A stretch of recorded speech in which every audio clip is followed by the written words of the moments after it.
আসসালামু আলাইকুম। কেমন আছেন আপনারা? আশা করি আপনারা সবাই ভালো আছেন। আল্লাহর রহমতে আমরা সবাই ভালো আছি। তো দেখতেই পাচ্ছেন এটা হচ্ছে আঁচের চুলো। আজকে আমি বিরিয়ানি বানাচ্ছি, চিকেন বিরিয়ানি। আমার বড় ছেলে খাবে, তো ঈদের দিন বানানো হয়নি, সেজন্য আজকে আমি চিকেন বিরিয়ানি।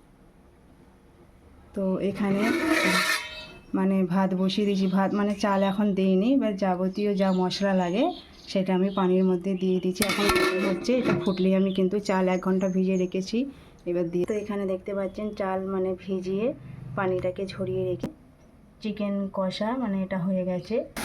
আর এখানে পেঁয়াজ ভাজা হচ্ছে, দেখতে পাচ্ছেন গ্যাসে করছি।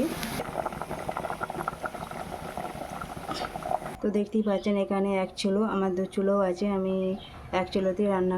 এখানে আর একটা আঁচের চুলো আছে আমার। আর এটা হচ্ছে ছোট সিলিন্ডার, এই সিলিন্ডারে তো আমি মাঝে মাঝে রান্না করি।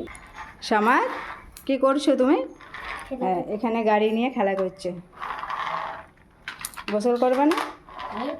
গোসল করবে না? গোসল করবে না? করবো তো। করবো তো। বিরিয়ানি খাবে তো আজকে? খাবে? চিকেন বিরিয়ানি হচ্ছে, খাবে তো? তুমি বললে না বিরিয়ানি খাবো। না, আমি আমি শুধু আমি শুধু আমি আমি শুধু সুন্দর ভাত খাবো। আমি ইডি ভাত খাবো। আমি ইডি ভাত খাবো। ইডি ভাত আবার কি? না, আমি ইডি। তো এখানে বিরিয়ানির আলু সিদ্ধ হয়ে গেছে, এবার আমি ভাজা করে নিচ্ছি।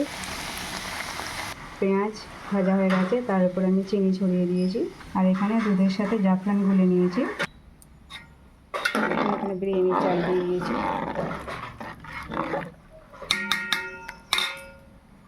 দেখুন বিরিয়ানি আমার কমপ্লিট, মানে সাজিয়ে সব কিছু দিয়ে এবার আঁচে বসিয়ে দিয়েছি, দমে দিয়েছি।